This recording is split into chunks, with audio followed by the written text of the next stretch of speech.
The sky over Iraq had become a wall of dust.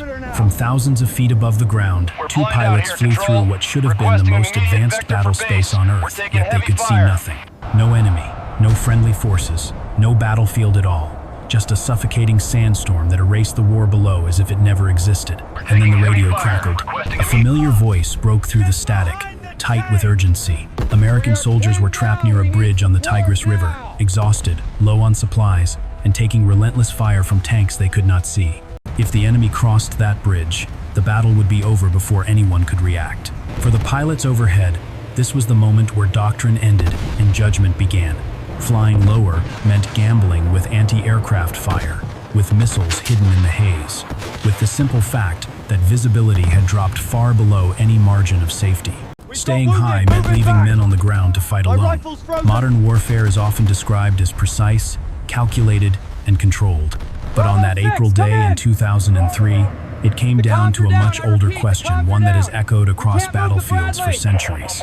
When everything goes wrong, when technology fails and the sky itself turns hostile, how far are you willing to go to protect the soldiers below? By early April 2003, the invasion of Iraq had entered a dangerous phase. Coalition forces were pushing deeper toward Baghdad, advancing faster than planners had anticipated. Speed brought opportunity, but it also created exposed flanks, extended supply lines, and moments where armored units found themselves dangerously isolated. One of those moments unfolded near the Muthanna Bridge, a critical crossing over the Tigris River. Control of this bridge meant access into the heart of Baghdad. Lose it, and American forces risked being cut off by Iraqi armor positioned on the opposite bank. On the ground, Task Force 2-69 had been fighting for hours. The men were exhausted, their vehicles worn down, ammunition running low. Across the river, Iraqi forces from the Hammurabi Republican Guard armored division were dug in, using the bridge and surrounding urban terrain to their advantage. T-72 tanks fired methodically across the water, their shells hammering American positions with brutal consistency. Infantry moved under cover of smoke and dust, pressing closer with every exchange. The Americans were pinned. Without effective fire support, returning accurate fire was nearly impossible. The terrain offered little protection, and the constant pressure began to take its toll. What had started as an advance now threatened to become a desperate fight for survival. Above them, two A-10 Thunderbolt II aircraft orbited in the murk, powerful, heavily armed, and momentarily helpless. The sandstorm below had swallowed the battlefield whole. Sensors were degraded. Visual identification was impossible. The very conditions that made A-10s lethal, low altitude, close proximity, precision, were now the same factors that could get them killed. Then came the call. First Lieutenant John Coke Blocher, coordinating from the ground, broke through the static with urgency that left no room for misinterpretation. The situation was deteriorating fast. Tanks were firing unchecked. Infantry was maneuvering under cover of the storm. If Iraqi forces crossed the bridge, Task Force 2-69 would not hold. This was not a request for reassurance. It was a plea for immediate action. For the pilots, the decision carried enormous weight. Diving into the storm meant flying blind into a kill zone thick with anti-aircraft fire. Iraqi 23mm guns were known to be active in the area, and shoulder-fired missiles could be hidden anywhere among the rooftops and riverbanks. But delay was not an option. The A-10 was built for moments like this, not for clean airspace or perfect conditions, but for chaos. Its armor, its redundant systems, and its fearsome cannon existed for one purpose: to protect soldiers on the ground when no one else could. As the pilots rolled their aircraft toward the storm and descended below safe limits, the battle entered a new phase. What happened next would be decided not by plans written weeks earlier, but by split-second judgment, trust between air and ground, and a willingness to accept extraordinary risk. The sky was closing in, the bridge lay ahead, and the fight was about to turn deadly. The decision was made without ceremony. The two A-10s rolled inverted and plunged straight into the sandstorm, descending far below the margins of safety drilled into every pilot from day one. Visibility collapsed almost instantly. The world outside the cockpit dissolved into a shifting brown void, where horizon and ground no longer existed as reference points, only instruments, instinct, and trust. Down below, the battle was unraveling. Iraqi infantry emerged from concealment, their muzzle flashes tearing through the haze like brief flashes of lightning. American soldiers hugged the earth, returning fire where they could, conserving ammunition, waiting for help they could not see. Over the radio, John Cope Blocher fought 2 battles at once, directing air support while firing his rifle between transmissions. The roar of jet engines cut through the storm. As the A-10 seconds leveled out low over Baghdad's outskirts, buildings materialized out of the dust and streaked past on either side.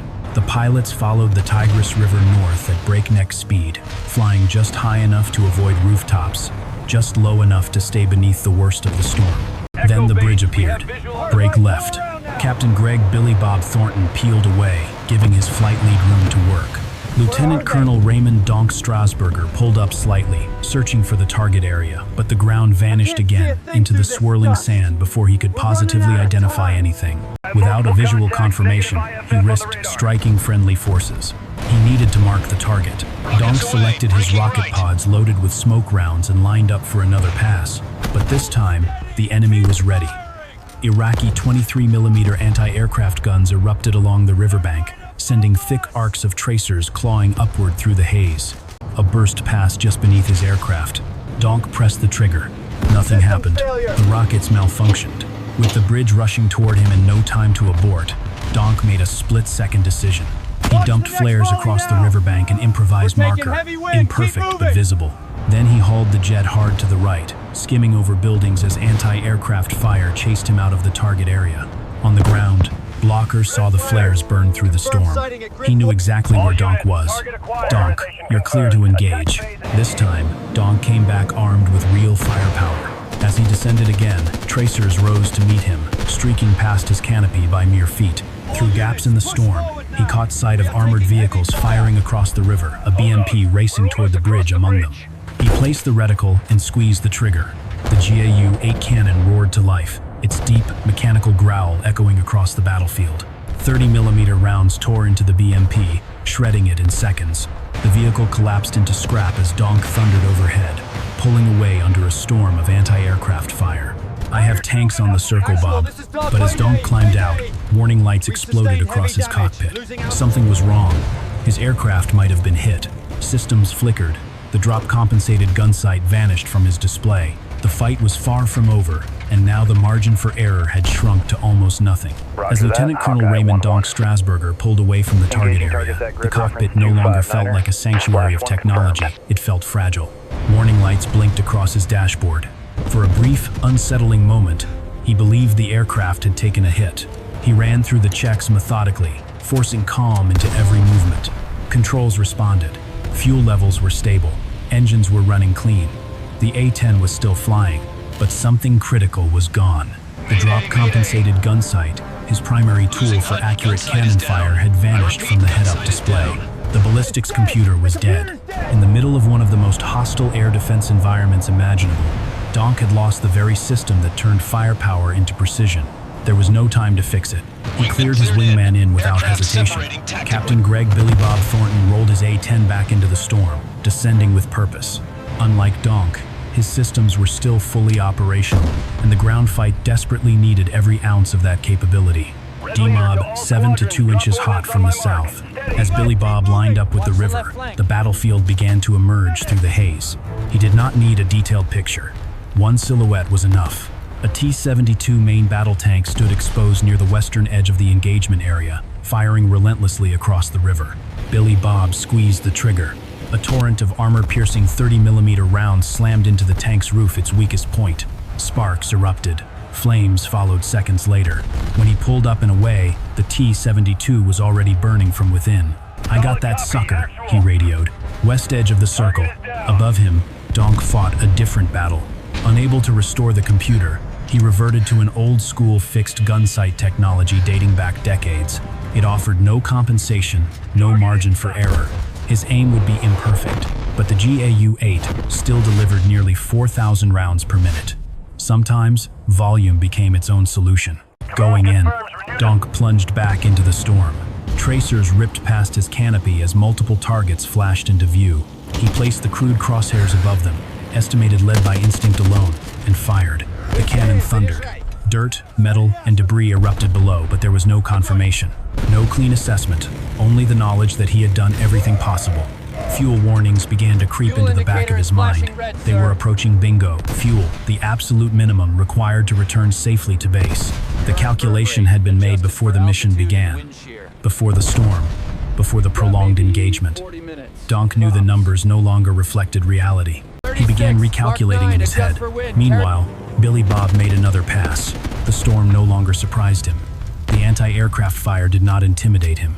He had targets now, and that clarity was dangerous. It bred confidence. He destroyed a second T 72 inches, a massive fireball, then adjusted his gauges as Donk revised bingo fuel downward by 500 pounds. They could stay longer.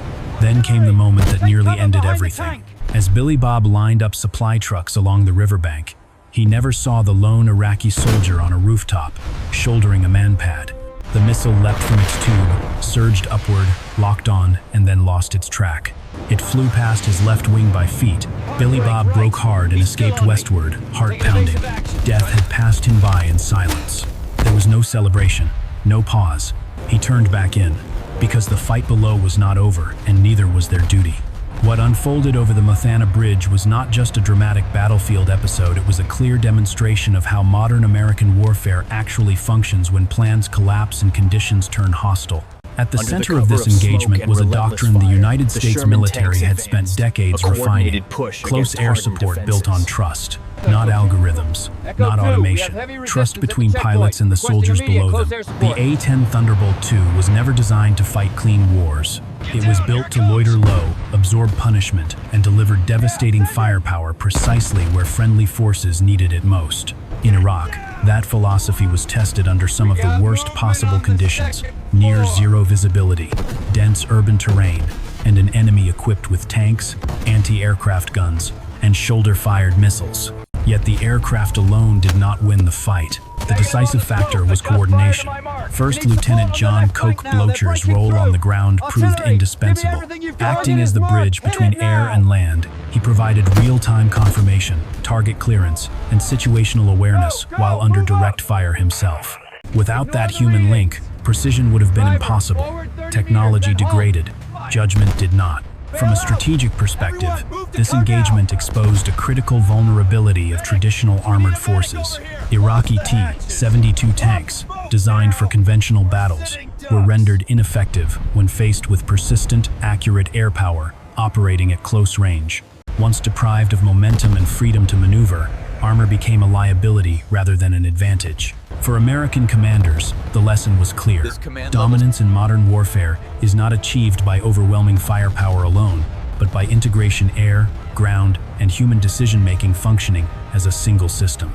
Globally, the battle reflected a broader reality emerging in early 21st century conflict. Sophisticated weapons can be neutralized by weather, terrain, or simple mechanical failure. When that happens, wars are decided not by systems, but by individuals willing to operate beyond doctrine. This is why the events near the Muthanna Bridge still resonate within U.S. military circles. They reaffirm the value of pilots trained to think independently, ground controllers trusted to make lethal decisions, and aircraft designed to survive the moments when everything else goes wrong. In an era increasingly defined by remote warfare and standoff precision, this battle served as a quiet reminder. Some wars are still won up close, at low altitude, and at great personal risk. After 40 relentless minutes over the Tigris River, the fight finally began to fade. Pinned beneath the constant presence of the A-10 seconds, Iraqi forces pulled back from the riverbank. Tanks that had once fired with confidence now burned in silence. Anti-aircraft guns lay twisted and shattered. Without armored support, Iraqi infantry disengaged, melting back into the city's broken geometry of streets and buildings. On the ground, Task Force 2-69 felt the pressure lift. The shelling stopped, the rear attack collapsed. What had been moments from disaster became a narrow but decisive hold. American armored vehicles remained intact, casualties were minimal. The bridge stayed in friendly hands. Above them, fuel levels dictated reality. Lieutenant Colonel Raymond Donk Strasburger and Captain Greg Billy Bob Thornton turned west and climbed out of the storm, leaving the battlefield behind. There was no victory lap, no celebration, only the quiet understanding that they had arrived when it mattered and stayed longer than doctrine ever intended. In the aftermath, the military would take note. Both pilots were awarded the Silver Star for extraordinary heroism under fire. First Lieutenant John Coke Blocher, coordinating the fight from the ground while exposed to enemy fire, received the Bronze Star and the Air Force Commendation Medal of Valor. All three survived the war, but the true legacy of that day cannot be measured in medals. It lives in the reaffirmation of a promise one deeply embedded in American military culture, that soldiers on the ground will not be abandoned, that pilots will descend into danger rather than circle safely above it, that when technology fails, courage, training, and trust must carry the burden. This was not a story about flawless execution. Systems broke, weapons malfunctioned, visibility vanished, and yet, the mission succeeded because individuals made hard decisions under impossible conditions. The bridge at Muthanna is just concrete and steel, but on that April day in 2003, it became something more aligned between collapse and survival, held by men who understood the cost of hesitation. As we reflect on this battle, one question lingers beyond tactics and technology. What truly defines heroism in war, the machine, or the person willing to stay when leaving would have been safer? If this story made you reflect on the sacrifices behind modern warfare, share your thoughts below. And if you believe history still has lessons worth listening to, consider joining us as we continue exploring the battles that shaped our world. The fight may be over, but the echoes remain.